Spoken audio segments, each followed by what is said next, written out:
Welcome to Tom Sox Weekly, presented by Zoom Indoor Cycling. I'm your host, Crawford Humphreys. On today's show, we'll talk about the 2019 MLB Draft and the Tom Sox players that went there, as well as a major reason for the Tom Sox success in the Valley League the past couple of seasons. But first, let's take a look at the top plays from this past week.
Welcome back to the show. The 2019 MLB Draft marked a major milestone for the Tom Sox organization, with 13 former Tom Sox players from the 2016, 2017, and 2018 teams being selected during the three-day event.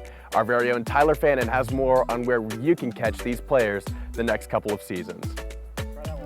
The Valley Baseball League is indeed the gateway to the majors. A whopping 13 former Tom Sox players heard their names called in the draft last week.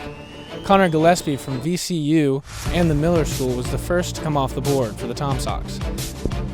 The Central Virginia native was picked up in the 9th round by the Baltimore Orioles, where he will join former Randolph-Macon pitcher Nick Roth, who was drafted in the 26th round. Shortly after Gillespie came off the board, a pair of popular 2018 Tom Sox learned their fates as well. VCU's Zach Ching and Harvard's Pat McCall were just taken 3 picks from one another. In the 10th round, Ching was drafted by the Dodgers and Pat McCall was picked up by the Oakland A's. Richmond's DJ Lee of the 2016 team will be joining McCall in the athletics organization. Along with Lee and Roth, 8 other former Tom Sox were selected in the 3rd and final day of the 2019 draft. ODU's Vinny Pasquantino was picked up by the Kansas City Royals, where he will be joining Vanderbilt's A.J. Franklin, a pitcher from the 2016 team. Also on the 3rd day, Dupree Hart and Brooks Crawford from the 2016 group will be heading to the Washington Nationals and the San Francisco Giants. A popular name from the summer of 2017, Bryce Wyndham from ODU is now part of the Cubs organization. Representing our 2018 team, we have Dom DeLisandro to the Red Sox, Evan Justice to the Marlins, and Bradley Hanner to the Minnesota Twins.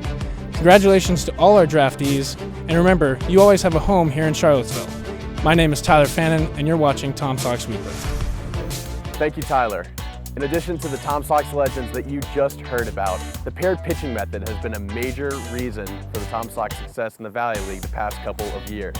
Corey Hunt implemented the method in 2017, and our very own Nick Grossman has more on what this method entails. Talking about the Tom Sox paired pitching method, something Tom Sox have been using since 2017 has propelled them to the VBL championship in both seasons, with the best team ERA in the league by far both seasons. I talked to Tom Sox pitching coach Connor Caden about the method. So Connor, can you tell me a little bit about this method? Yeah, so as a starter, we have 2 starters. The first starter usually goes 4 innings, and then we have a secondary starter that comes in and goes 3 to 4 innings, depending on how many pitches he throws in the first 3. Paired with that, we have a bullpen guy to come out, and then we have a closer on the back end if we have a lead later in the game. So how do you get your guys to buy into this method where they can't obviously win the game if they only pitch 4 innings? Well, in this league and in summer ball, it's not so much about wins as a pitcher, it's more about the team wins. But here it's more about getting good quality work without overdoing it, without being susceptible to injury. So the being able to throw a low amount of pitches and get quality work in is more important to us. Were you familiar with the method at all before coming to Charlottesville? No, so I talked to Mike Padgiano, the GM, about it when I first interviewed for the job, and he kind of told me about it, and it really clicked with me. I think it works great for summer ball. I think it works great for this team, and obviously the track record is enough for itself. All right, I'm here with a couple of your 2019 pitchers, Cardin and Shy. And guys, I'd like to hear your thoughts about the paired pitching method. I enjoy it because you're not gonna, you come out here, you're gonna get your innings for sure. You're not gonna have your arm hurt for being overthrown. So, Shy, what are your thoughts? I'm gonna piggyback on what he said because he basically just took the words out of my mouth. But yeah, like the biggest thing is just eating up innings and making sure you can go back to school healthy. So, how does it feel though if you have 4 innings of scoreless work and you don't get credit for the win? It don't matter. We're just out here getting good work, trying to get ready for our school season next year. We're out here having fun, and we pick each other up and cheer each other on. So we're out here having a good time. it doesn't really matter as long as you give your ball club a chance to win. So that's just the point of Larry Yachting. So. And then, were you guys familiar with this at all before your time in Charlottesville? No, when I got here, they let us know, and I was for it. I like it. All right, thanks for your time. Thank you. For Tom Sox Weekly, I'm Nick Grossman. Coming up on Tom Sox Weekly, another ACC player takes the hot seat with Dorian Martingale, and we profile the mischievous mascot that you've probably seen riding his four-wheeler right behind me at Sevo Weekly Ballpark. But first, let's get a word from our sponsor, Zoom Indoor Cycling. Tom Sox Weekly is presented by Zoom Indoor Cycling. Located at 1929 Arlington Boulevard here in Charlottesville, Zoom is the premier spin cycle destination in Central Virginia. Your first class is free and you can sign up online at zoomcville.com. Zoom Indoor Cycling. Clip in, rock out, ride on. Welcome back to the show. Being a Division I baseball player requires hard work and a lot of effort, both on the diamond and in the classroom. However, no preparation can prepare you for the questions you will face here on Tom Sox Weekly. Clemson's very own Matt Cooper sat down with our Dorian Martingale. Backed by popular demand, this is the second edition of The Hot Seat. Hi, this is Dorian Martingale, and you're watching The Hot Seat, where we ask players on the Tom Sox team burning questions. Who is your favorite superhero? Batman. What is your favorite comedy movie? Favorite comedy? Step Brothers for sure. What is your favorite dinosaur?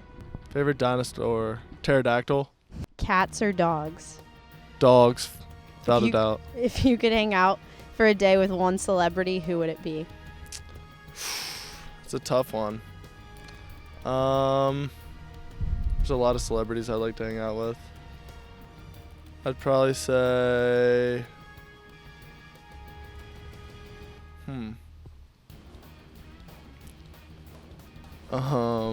favorite celebrity? Donald Trump. Yeah, I think that'd be cool. If you could live in another country, what would it be? I'd probably go with Costa Rica. What is a nickname that your family has for you? My parents called me Hammer for like forever when I was younger. I don't really know why, but. And what's one from your team? One from my team.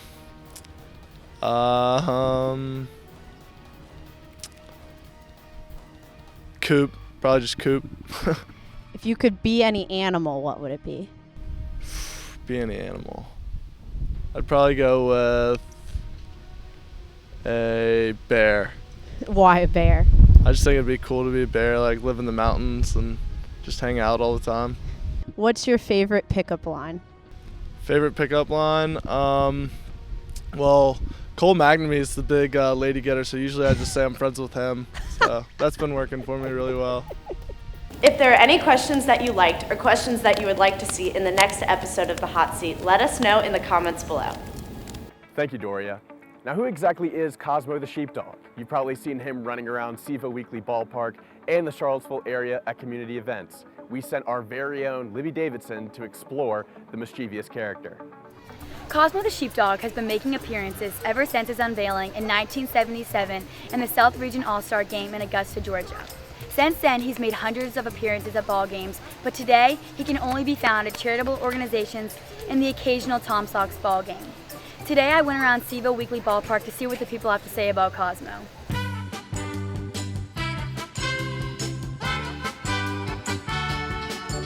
Ruth, what do you think about Cosmo? Cosmo is a gentle old soul. Not. He's an 8-year-old on way too much candy. All right, Nemo, how do you feel about Cosmo? Pretty good. You like him? Yeah. How long have you known him for? Like for 2 months. 2 months. Do you think he's funny? Yeah. Kind of. Kind of. Well, what's your favorite thing that he does? Well, he's on the four-wheeler. Agreed. The wheelies are fun. So you know a thing or two about Cosmo? Yeah, I know a couple things. Yeah. How do you feel about him? He's a goofball, huge goofball, but he's funny. So you think he's entertaining? Oh yeah. I always used to try to get in his bits, but he's all alone. He's pretty funny. Yeah. He's kind of a solo effort sort of guy. Yeah, he doesn't like people taking his spotlight, but that's what we're here for. Well, you say Cosmo's your favorite. What's the reason for that? Because he throws caution to the wind. He's a wild and crazy being. So you like the sheepdog? I love the sheepdog. You're one of the only ones. Apparently, some people out here don't have the same opinion. How do you feel about that? It's okay. People are entitled to their opinions. I love them. Well, thank you. What do you think about Cosmo the Sheepdog? You know, he's been giving me a pretty hard time tonight. Now pitching. Yeah. I've had to give him a couple warnings. For the Tom Sox. Thank you. No. All right, Joe, you played here for 2 summers, so you know Cosmo pretty well. Tell us how you feel about him. Cosmo, you know, is a lot of fun. You know, he was always around, riding his 4-wheeler around, messing with people. It's a good way to engage people and entertain them as well as the game. Yeah. Do you think he's annoying at all? No. Cosmo's great.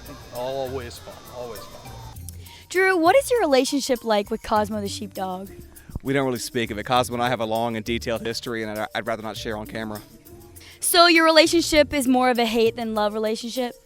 Hate's a very strong word, Libby, but I think Cosmo is a threat to this community. He's a threat to Seaville Weekly Ballpark and all things that are good. Well, thank you for that. Ryan, how long have you known Cosmo? I've known Cosmo about 5 years now. Okay. And how do you feel about him? I love that guy. I mean, he just brings such a fun energy to the field. It's been a while since I've seen him, though. Can't wait to see him around more. Leanna, what do you think about Cosmo the Sheepdog? Oh, I think he's terrific. My grandson had an opportunity to go to a tractor pull tonight, and he said, Grandma, Cosmo's going to be there. He said, I can't miss Cosmo. He had to come tonight to see Cosmo. So he's out here tonight as well? Yes. Oh, yeah, so fun. Well, thanks for coming out. Well, thank you. Ben, how do you feel about Cosmo? Who? You don't know who Cosmo is? And now a look at your Never heard of him. belly. Terry, this isn't your first Tom Sox game, so you know a thing or two about Cosmo. How do you feel about him? He's ornery. He knows his way around the baseball field, and he always. Speaking of, he's always near me.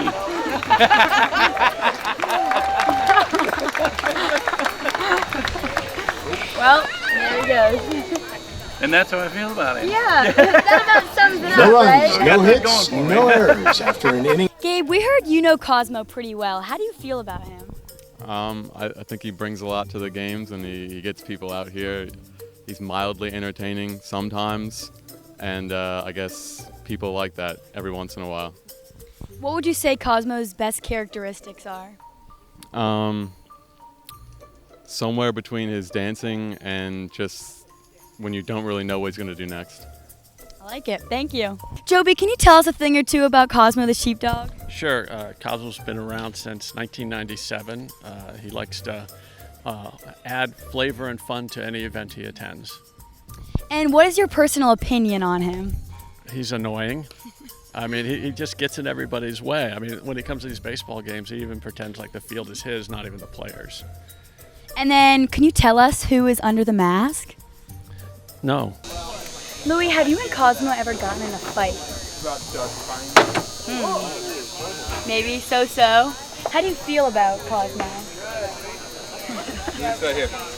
I'd say that was a negative reaction. Well, thank you for your time. Total cooperation by supporting the participants and officials in a positive manner. Cosmo, you're scaring Profanity, children. racial or sexist comments or other...